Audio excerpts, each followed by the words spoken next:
Good morning and welcome to One Heart, One Mind Center for Spiritual Living. And I am going to kick us off with something that I think is kind of upbeat because I know Rob likes it. I like to kick off with some upbeat stuff. Yes. And let's see, I'm finding it here. And this one just seems to set the tone for life right now. I am I am feeling good. And I hope all of you are too. So let's start off by feeling good. Can you hear the sound? Good. Sitting here in traffic, got the radio on. I'm drumming on the dashboard and I'm singing along. People give me looks 'cause they don't understand. That's just the way I am. I like to talk to strangers every chance I get, 'cause a stranger's just a friend I haven't met yet. I'm 20 minutes late everywhere I go. I stop to smell the flowers and go with the flow. It's all good.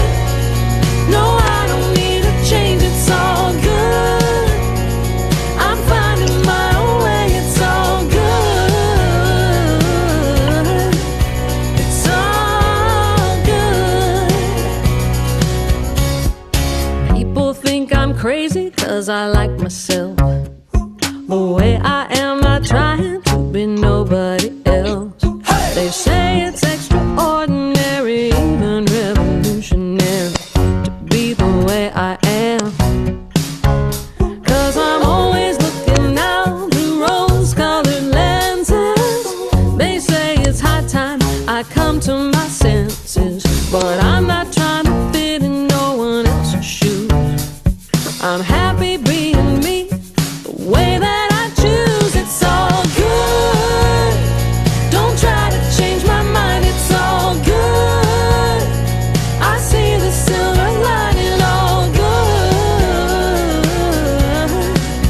It's all good. Yeah, yeah. I'm not saying that I'm happy all the time.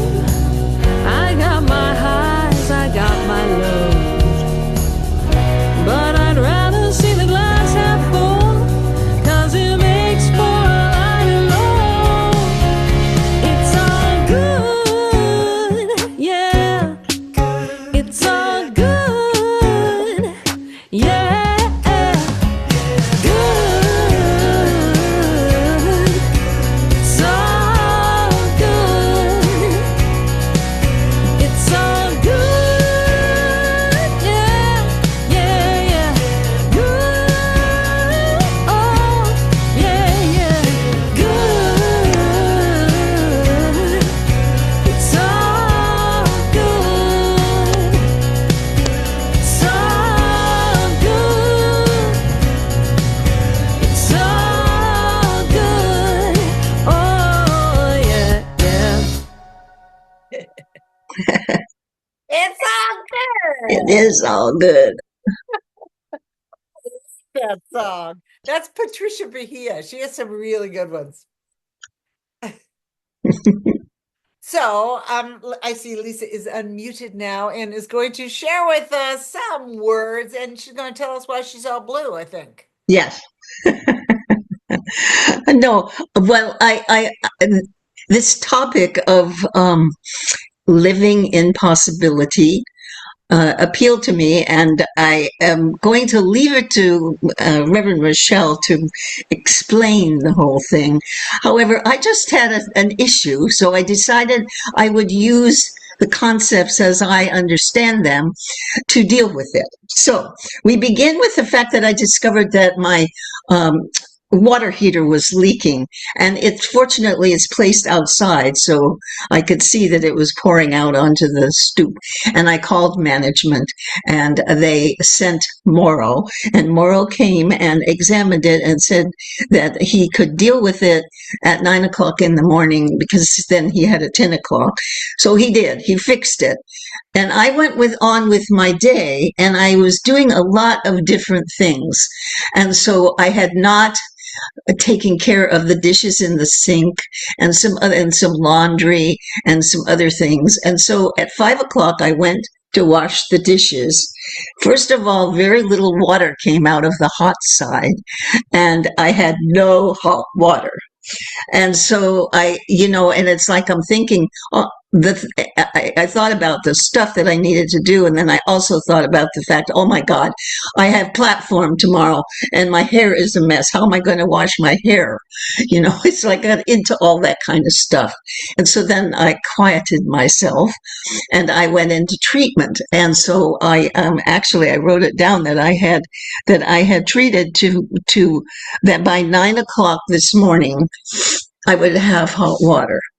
So I don't know, I picked 9 because 9 was the day.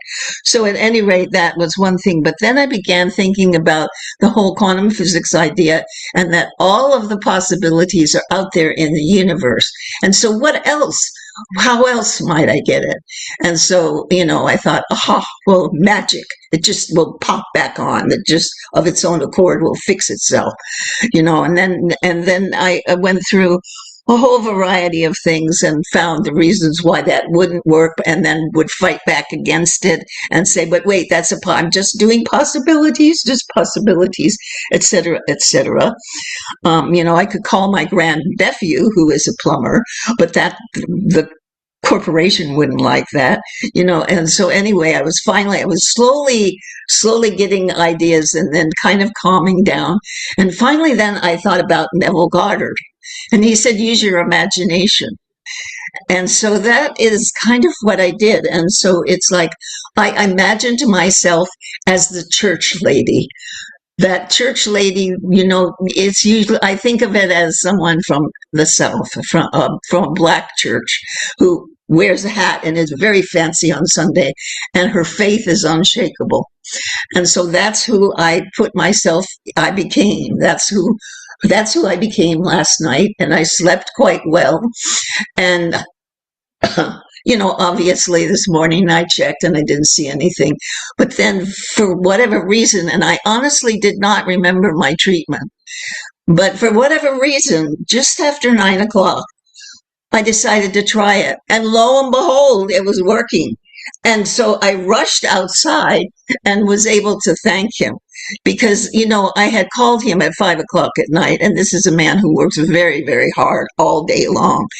And the idea of his disturbing his Sunday morning to come and fix that. And he just is such a loving, sweet man.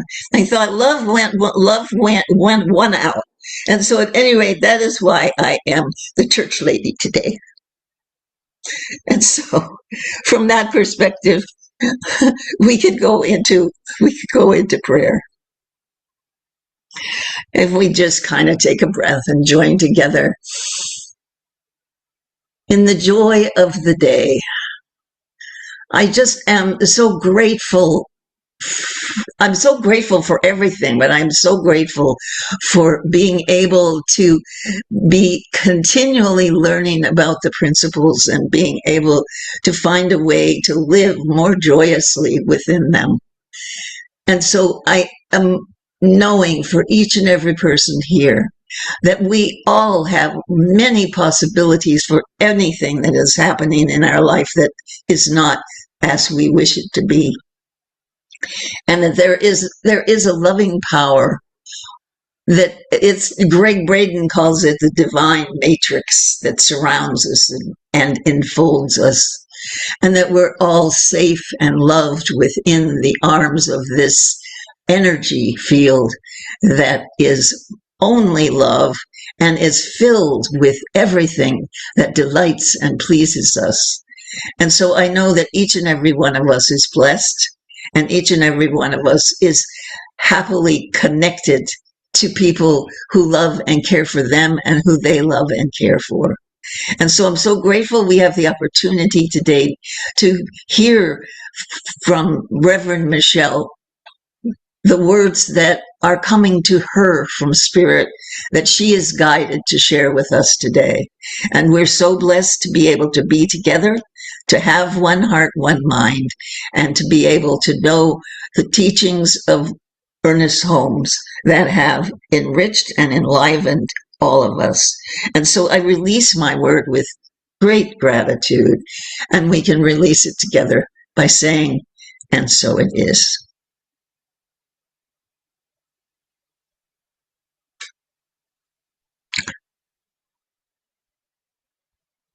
And now we have the March affirmation. My imagination awakens new life within me. I envision boldly, knowing my thoughts are seeds of becoming. Fresh possibility rises in me like blossoms reaching for the sun. I welcome renewal, growth, and the joyful unfolding of all I am. And so it is.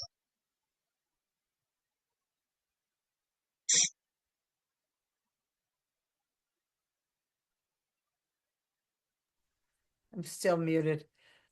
That affirmation was certainly true for you as the church lady. I That's love it. that story. The church lady of unshakable faith, living in truth. Right. That's beautiful. So I have this song I want to play. It's by Peter Mayer, who and the reason that I chose this is because he talks, if you listen to the lyrics, he talks about being in the river and finding this stone and hanging on to it as if it was his savior. And then the stone tells him, no, God's the river, not me. Don't hang on to me. Go with the flow. And which is kind of the essence of living in possibility. So I wanted to share that with you. I hope you enjoy this song. I love it. And it actually has a video. So I'm going to share the video as well because it's kind of pretty. And here we go.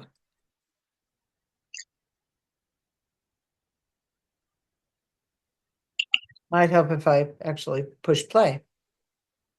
Oops. Is it going to let me? Looks like I can't do it in full screen mode. Here we go. Can you hear the sound?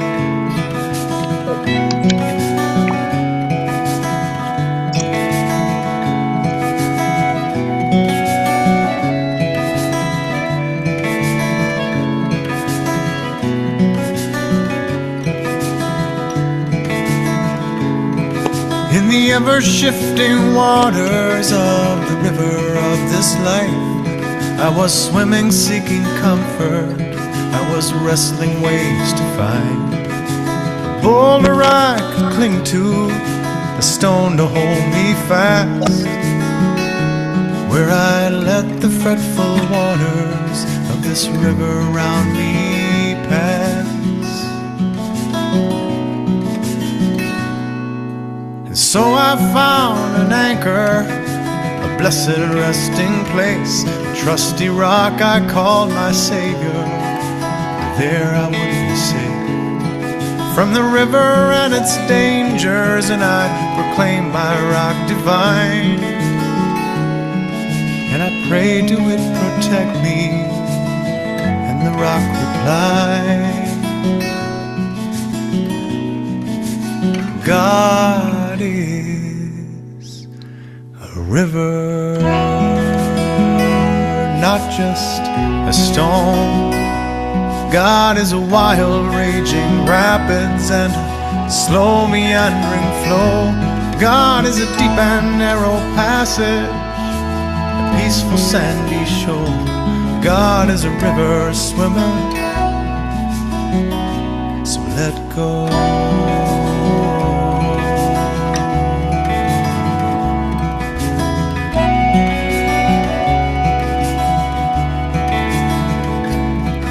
Still I clung to my rock tightly with conviction in my arms, never looking at the stream to keep my mind from thoughts of harm. But the river kept on coming, kept on tugging at my legs, till at last my fingers faltered and I was swept away.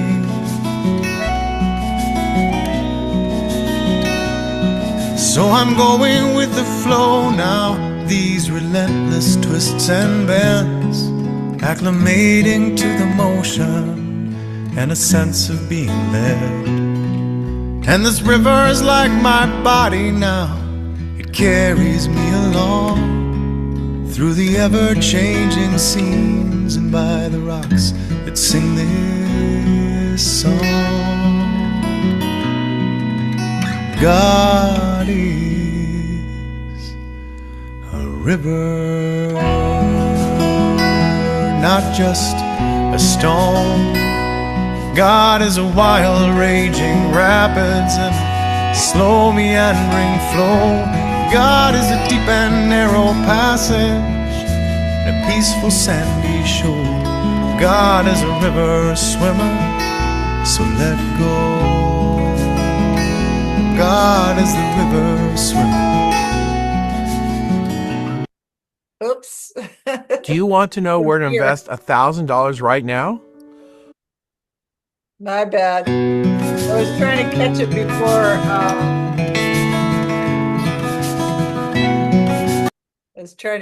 before. It went to a commercial, and I did not miss my window, or I missed my window of opportunity.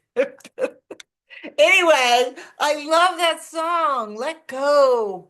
We just really have to go with the flow and not hang on so tightly. It's that practice of surrender.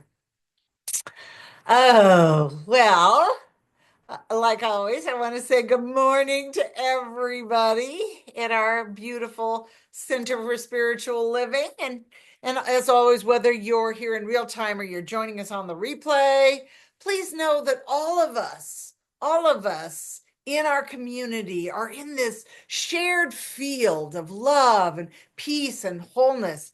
You know, I always think, and I've heard all of you say the same thing, that there's something powerful happening here, not just in this particular Zoom room, but in our collective consciousness as a community. And I just always want to acknowledge that. People that are here or not here, but our community is just this beautiful field of love. And this morning, we're talking about what I think is a very beautiful and expansive idea. And as Lissa said, we're talking about living in possibility, which, I mean, that's what we're all about, right? Is living in possibility. That's why we're here. So, and what a lovely topic. So I'd like to begin with, let's just start with Science of Mind 101, because I want to make a comparison that I think stretches us and expands our understanding of what it truly means to live in possibility. And so I want us all to be on the same page, even though it's probably review for most of us. I know it is. But we're going to start here. Ernest Holmes, our founder, taught that each and every one of us lives within a universal creative intelligence, what he called infinite mind, and that this mind operates through a law, a natural law. And this law responds to us according to the nature of our thoughts. We could go a little further with that, but let's just say the nature of our thoughts. Holmes taught, that we're not separate from this presence, but we're individualized expressions that are within it. A good metaphor that we use for this is the ocean and the wave. The wave is never separate from the ocean. It can't be, or it wouldn't exist. So that's a wonderful way to look at how we are living within it. And because of this, our thoughts aren't idle. They're not private. They're creative. What we consistently think, feel, and accept as true sets a pattern into universal mind or infinite mind, into law. And that pattern reproduces itself as our lived experience at the level of that pattern. In Holmes' language, we could say we think into law, and the law produces an effect as our experience. Now, for us as individuals, this means that conscious creation, which we're all about in Science of Mind, is not about forcing outcomes and moving things around in the outside world. It's about becoming aware of the thoughts, the feelings, the beliefs that we hold within our individualized consciousness. The feeling tone, if you will, is what is impressed upon law, the creative medium, we often call it. And as we align our thinking, our feeling, and our state of being, because our thinking and feeling becomes our state of being, with what is possible within the infinite mind, all of the infinite possibilities within infinite mind, through clarity and with conviction, we begin to experience corresponding changes in our lives, kind of like our church lady did. The water came on at 9 o'clock. This is why Holmes emphasized practices like spiritual mind treatment, not to change the mind of some distant God, but to transform our own individualized consciousness, to create an inner acceptance and an embodiment of what's already true and potential within this infinite mind. And as we have that inner shift in consciousness, our outer conditions follow, because life is always reflecting the pattern of our individualized consciousness, where we put our attention, we often say, which we can get into a little bit more.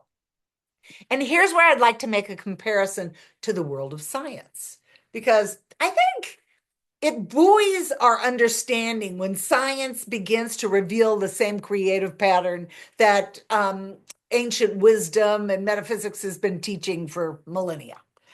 So the other day I was listening to a podcast. It was a podcast where a physicist by the name of Dr. Michio Kaku was being interviewed. He's fairly well known. You'd probably recognize him if you saw him. And he was talking about quantum computing. And here's what caught my attention. Dr. Kaku said that unlike our traditional computers, which speak a binary language of zeros and ones, they move information through a processor, making calculations and producing an output.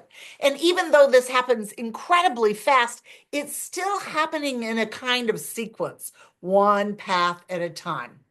Quantum computers, on the other hand, operate very differently. They don't just process one possibility and then another. They have the capacity to hold multiple possibilities at once. Not just this or that, but this and that, and something else entirely, all existing within the system at the same time. Quantum computers aren't just working one pathway at a time, they're working on the quantum level, where many possibilities exist simultaneously. You can think of it as an atom. Inside an atom, an electron can exist in many possible states at the same time until it's observed, and then it's measurable. Then you can see it as a particle. Anyway, the fascinating thing is that when this system is engaged in a particular way, one outcome does emerge. One outcome that is selected, stabilized, and then expressed as an output. And as I was listening, I found myself thinking, well, this sounds very familiar. Because in our teaching, we say that all life exists within an infinite mind, a field of infinite potential, where countless possibilities already exist. And what we experience is not the only possibility that's available to us, but the one that is selected, stabilized, and expressed through our individualized conscious, what we choose to put our attention on. And that is either conscious or we often do this unconsciously. And what was really interesting to me is that Dr. Kaku said, and I loved this, if you want to see how quantum computing works, all you have to do is go outside. Look at the leaves and the trees and the animals. They're not computing with zeros and ones, zeros and ones. They're not digital computers. They're quantum computers. And that's why we have such a variety of vegetation and animals. It's what gives us the incredible variety of life. Now, I am not saying that we are literally quantum computers. Well, maybe I'm not. But I am saying that this can certainly give us some real insight into how life, consciousness, source feels its way into expression. It's a great example that we're not limited to one single track of reality. We're not confined to one fixed outcome. And science is helping us to understand the infinite possibilities that are within this infinite mind, this quantum field of possibility that we're all living within. It's dynamic, it's sacred, and it's spectacular. So, in a very real sense, we can say that consciousness is less like a traditional computer, as some people would like us to think, as science kind of ran us into that dead end, and moving step by step through a limited series of options. But we are more like a field in which many possibilities are present. And what shows up in our lives has everything to do with how we engage with that field through our attention, through our belief, and through our expectation. It's a little bit like opening Netflix. There just aren't one or two shows available, not like way back in the black and white TV days. Today, there's thousands, but what shows up on our screen is brought about by what we've chosen to watch, what we've selected, what we've lingered on. The system begins to organize itself around our attention. And in a similar way, we might say that consciousness is constantly selecting from a vast field of Netflix options, and that there are more ways than just 1,000 possibilities. The possibilities are actually infinite. So then I think the question becomes, what's possible? And I think the answer is way more than we can even imagine. So maybe a better question might be, what am I consistently selecting for my life? What am I consistently watching by where I'm putting my attention? And am I happy with this? Do I like this? Do I want to stay here? What are my options? Just as a quantum system holds many possibilities until something engages with it, our lives hold many possibilities, infinite possibilities, until our attention, our consciousness settles, chooses one, and calls it real. But what we select through our attention, through our belief, through our state of being is definitely what we're going to experience. And I think this is a really important idea, because if all of this is true, if we are living within the infinite field of possibility and acting like a quantum computer, if consciousness is actually selecting from this infinite field, then that makes this very personal. It makes it very personal to us, because we know we're not separate from this field. We're expressions within it. We don't access possibility from outside ourselves as though we're standing apart from it trying to make something happen. We live within it. We move within it. We have our being within it. We are individualized centers of awareness through which this infinite mind becomes aware of itself. So when we choose a thought, a feeling, which becomes our state of being, we're choosing. but not from out there somewhere. We're choosing from what is intrinsic to our very being. And we can call up any new thought, any new feeling, and create new patterns, new ways of being to impress law at will. And I'm not saying this is always easy, but it can be, and we can do it. And we have great practices to get us there. We can always remind ourselves of something we already know. The repetition of reminding ourselves over and over again is powerful. We can remind ourselves that we are already all that is. What we consistently give our attention to, what we emotionally energize, what we accept as true, what we embody becomes the pattern that we impress into law. And where possibility takes form and we experience it in our lives. We could say it very simply like this. Our attention organizes energy. Our belief stabilizes it, and our expectation allows it to be.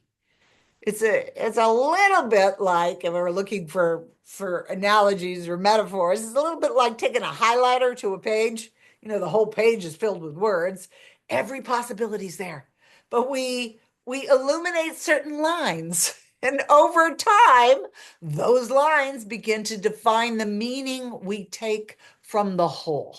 So yes, possibility is endless. It's infinite. But our experience of it is shaped by what we consistently highlight in our consciousness. And do we want to be digital computers and choose pretty much from the same choices that we've already known? Or do we want to be doing quantum computing and choose what we have not yet experienced and didn't even know was possible? Which brings us to a very honest question. If possibility is infinite, why do our lives sometimes feel limited? And the answer is not the possibilities lacking. It's that we have become very practiced at focusing on our limitations, whether consciously or unconsciously. We argue for them, we rehearse them, we identify with them. We say things like, well, this has always been my pattern, or this is just how my life is, or I'm too old, or I don't have enough money, or I can't do it at this point. And at some point, we have to really gently but firmly ask ourselves, am I more committed to my limitations, to what I've always experienced, or am I committed to what is possible within the infinite mind that I am one with? I am it. So the other day, I'm going to tell you another podcast story. The other day, I was listening to yet another podcast. I got to tell you, there are so many great teachers out there these days sharing their message, and I just love being a perpetual learner. And this time I was listening to a woman, I may have mentioned her before. Her name is Dr. Sue Morter, and her work draws from her experiences as a doctor and a scientist for more than 40 years. Her work is really interesting. She combines cutting edge quantum science with her deep-seated intuitive wisdom, and she does a lot of body and energy work. But I was listening to her, and she said something that really resonated with me. She spoke about something she called the return to our second innocence. And basically what she said is that we all come into the world with our own light, with our own inner knowing of who and what we are intrinsically. And that what our well-meaning and loving parents and teachers teach us is how to be in the world. And, they mean well. It's the same way that they were taught to be in the world. They taught us to fit in and to be what the world tells us, or they taught us their beliefs and how and what they knew to be true. And the wisdom that I heard from Dr. Morter was this. She said that often, as we begin to mature, who we were taught to be doesn't match who we intrinsically feel we are. And often who we've been told we are just doesn't match what we feel inside. And so it feels as if either what we've been taught is wrong or we're wrong. Either something needs to change outside of me or I need to change inwardly. So we either try to outrun it by excelling and beating the game, we try to become the ideal we were taught we should be, or we just kind of quietly internally feel unworthy and not enough. Personally, I've done both. Now, this is not true for everyone at the same level, but I'm sure that all of us have experienced this in some way or another, in some level of experience. And then Dr. Mortar added something else that just kind of opened the floodgates for me. I don't know if you ever been listening to something and you went, wow, that really speaks to me. Mortar said that when we find ourselves trying to be perfect on the outside or resisting and withdrawing on the inside, this is the perfect time to embrace how we feel, to pause and say, okay, where in my body do I feel this? And to remember that the eternal, infinite presence, that light that we were all born with, that divine presence is always there. It hasn't gone away because we layered other stuff on top.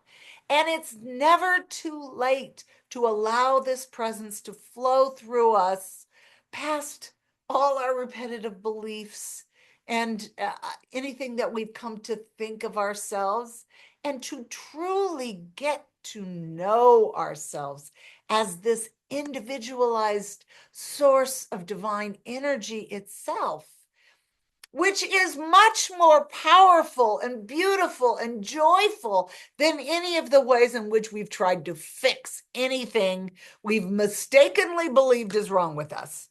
And as I was listening to her, I had this realization that I haven't been stuck at all. I'm just very practiced in thinking in a certain way, of seeing myself in a certain way, of expecting certain outcomes.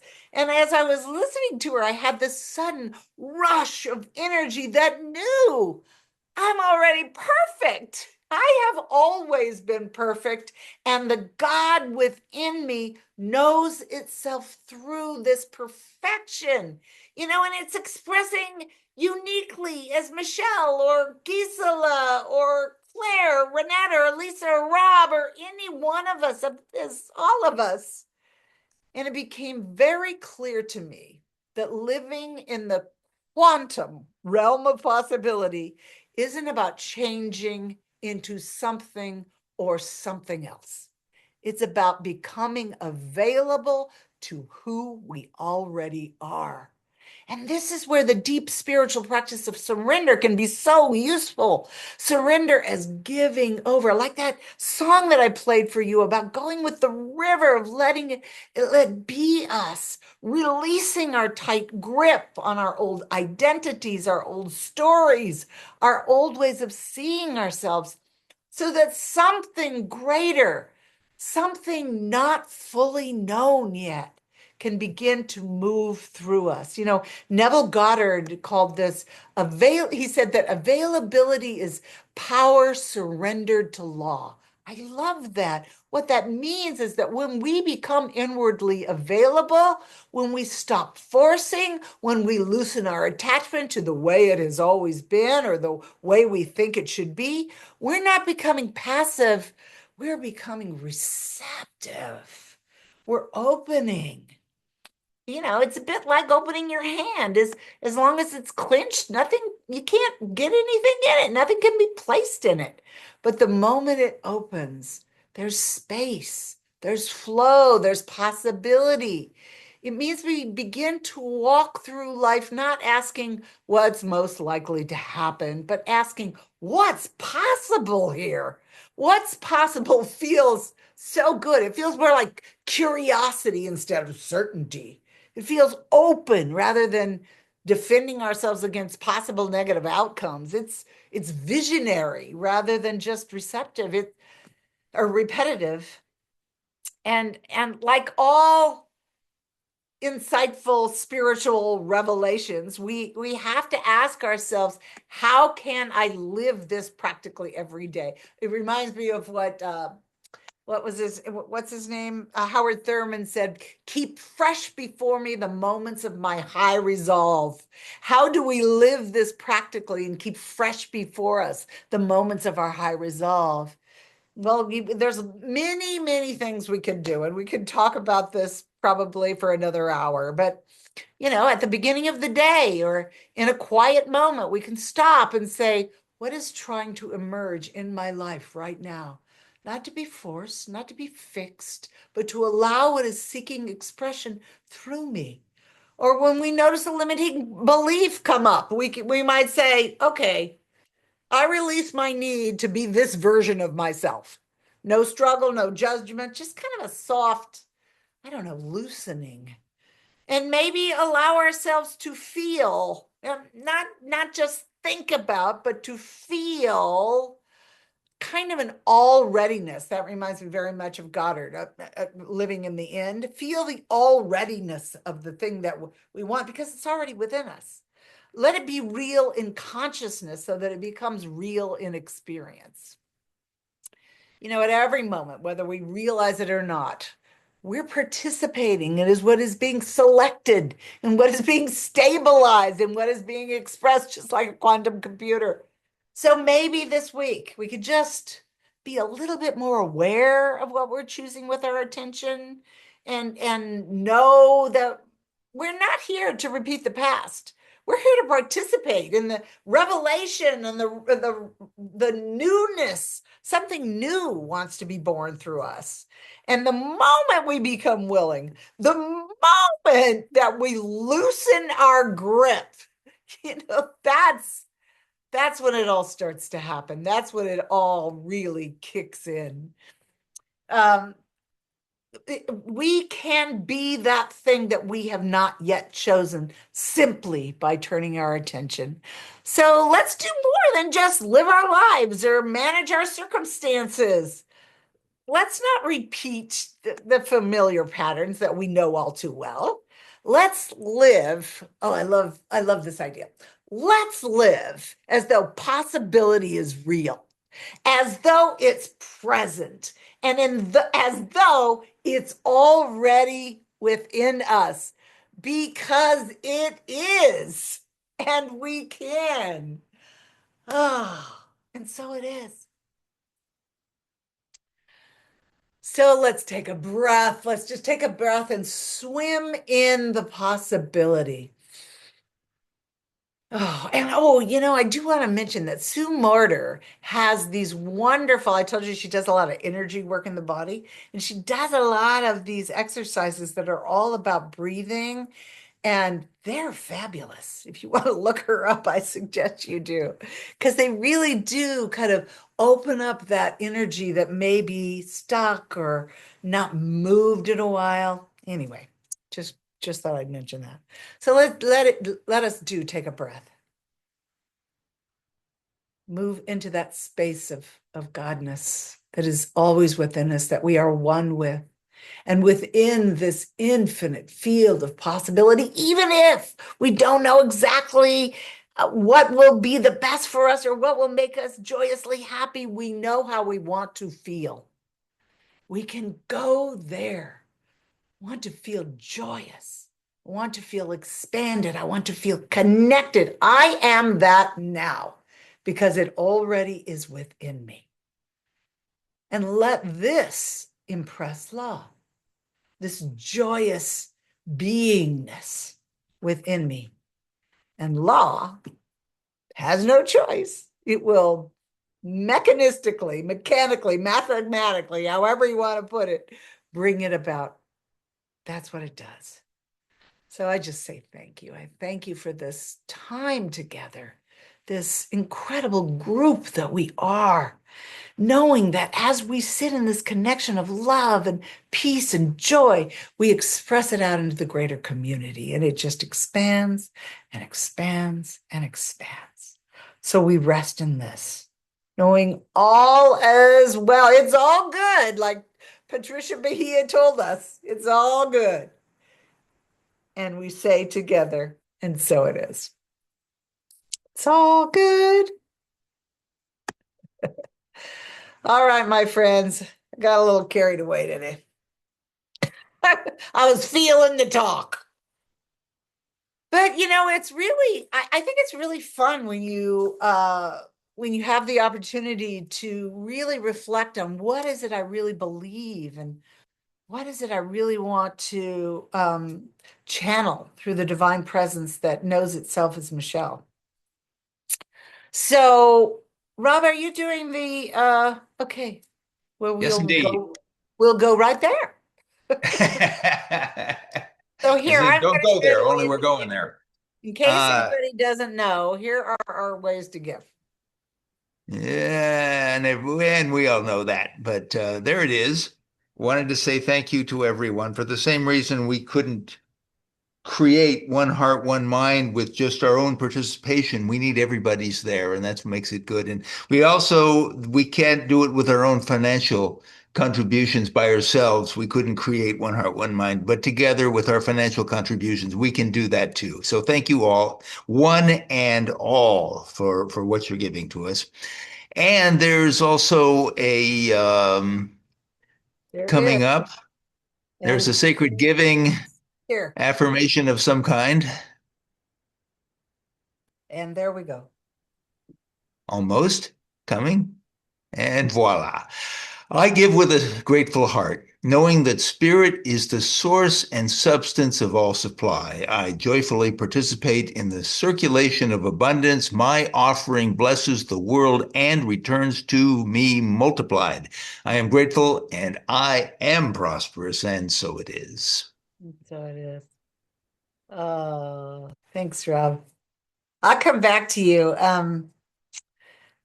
Let's see what's going on in our world this week. Well, we'll have our prayer group and we'll have our Tuesday night. And thank you to everybody that showed up for Relane's class on Wednesday night. That was fun. I don't believe, oh, maybe this is, yeah, because it's the first. Wednesday is actually the first.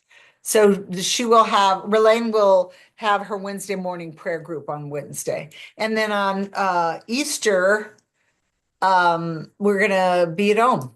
And Marcia reminded me to put this in the newsletter, but please bring some kind of something to share if you're gonna be there in person. Otherwise, it would be really difficult.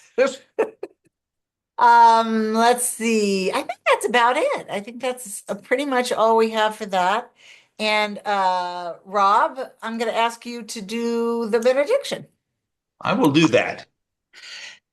And so this is my opportunity just to go within and feel good because this always feels good. And it feels good to come here and be here with you. And right now, I am knowing that together and as the one that we are, we can feel the unity, feel the goodness that is here, and be so happy that we came. Be so happy that the ideas that make life fun are right here. They're right here every single week. They're here and they're here right now. And we do feel good. I am declaring that we feel good, that we showed up, that we got some good thoughts. And there really were a lot of good thoughts here. Good ideas, good techniques, good things to speculate on. And I am so grateful for Michelle and for Lissa and for everyone being here that made this possible. Yes, you made it possible. Thank you. Thank you. Thank you for you. Thank you for us. Thank you for the universe. I am so grateful. I release my word, and together we say, and so it is. So it is. Yes. Thank you. That was fabulous. So I found this older Karen Drucker song. It was actually I don't think I'd ever heard it. I accidentally closed it, so I have to open it again. But I don't think I'd ever heard this Karen song, but it's a really good one, and I'm gonna share it with you. It's called My Religion is Kindness. And let me stop it. But it's kind of sweet. Let me change this to advanced.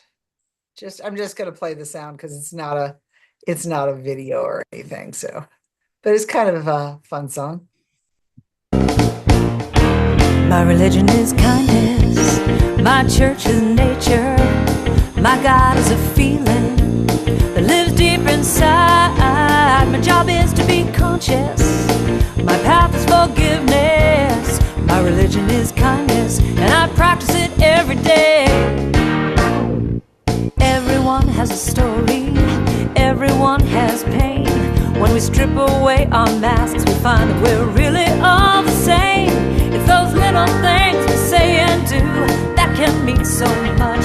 It's a smile, a connection, a simple love and touch. My religion is kindness, my church is nature, my God is a feeling that lives deep inside. My job is to be conscious, my path is forgiveness, my religion is kindness, and I practice it every day. Every day. Today I'm gonna ask myself, what more can I do? What can I do now? To be a radiant child of God and let my love shine through. I'm gonna let my heart be my guide to give the best of me. I'm gonna share my joy, share my love, give it boundlessly. My religion is kindness, my church is nature, my God is a feeling that lives deep inside. My job is to be conscious, my path is forgiveness, my religion is kindness, and I practice it every day. Yeah.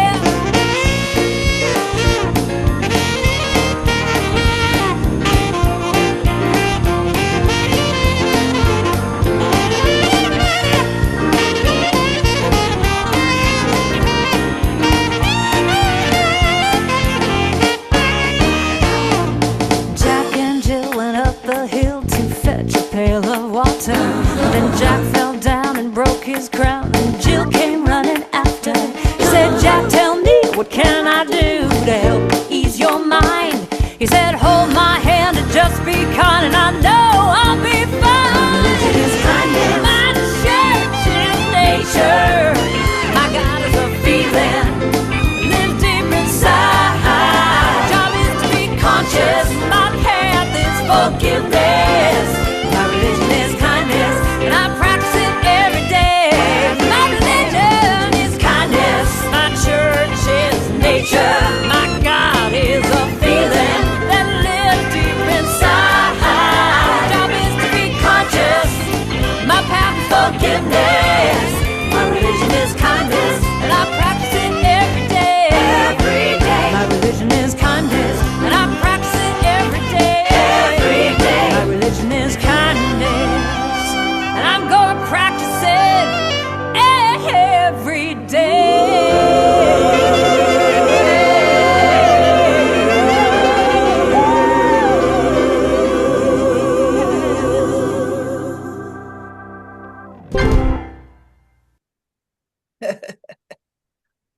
Yeah, that feels like church. I loved it. Yeah, I just looked at the year was 2002. So 24 years ago. I had never heard that song. I ran across it. I thought I got to share that. All right, I am going to stop our recording. Bye to the replayers.